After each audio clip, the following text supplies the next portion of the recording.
Mutton ఫ్రాంకీని మనం ఇంట్లోనే cook చేసుకున్న మటన్ కర్రీ తోటి 5 మినిట్స్‌లో చేసుకోవచ్చు. అదెలా అంటే పరోటా అయినా యూజ్ చేయండి, లేకపోతే చపాతీతో అయినా చాలా బావుంటుంది.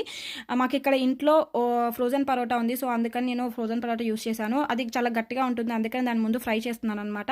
సో, దానికోసం ఆ పాన్ తీసుకొని ఆయిల్ వేసి అటు ఇటు ఫ్రై చేయాలి. తర్వాత ఇది ఎగ్ మిక్స్ మనం ఆమ్లెట్‌కి ఎలా ప్రిపేర్ చేసుకుంటామో అలా ప్రిపేర్ చేసుకుంటే సరిపోతుంది.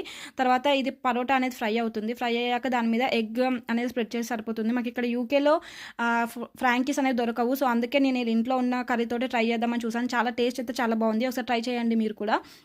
సో, ఇలా పరోటా మీద ఎగ్ అనేది స్ప్రెడ్ చేసి దాని మీద ఆయిల్ వేసేసి అటు ఇటు ఫ్రై చేయాలి. తర్వాత దీనిపైన కెచప్ అండ్ మయోనీస్ స్ప్రెడ్ చేయాలనమాట. మీకు ఒకవేళ కెచప్ అండ్ మయోనీస్ టేస్ట్ నచ్చుతది ఎక్కువనే అంటే దానికి కొంచెం ఎక్కువగా మీకు నచ్చే విధంగా ఎక్కువ వేసుకోండి. తర్వాత ఆనియన్ చిన్నగా కట్ చేసినవి ఒక లైన్‌లో పెట్టుకోవాలి. ఇదేమో మటన్ కర్రీ మనం ఇంట్లో చేసింది. నేను కొంచెం స్మాష్ చేశాను. మీరు ఒకవేళ చిన్న చిన్న ముక్కల్లాగా పెట్టుకున్నా కూడా చాలా బావుంటుంది. తర్వాత ఇలా రోల్ చేసేసుకొని మనం తినడమే. టేస్ట్ అయితే నాకు కొంచెం ఇండియాలో తిన్న దానిలాగానే కొంచెం ఫీలింగ్ అనిపించింది.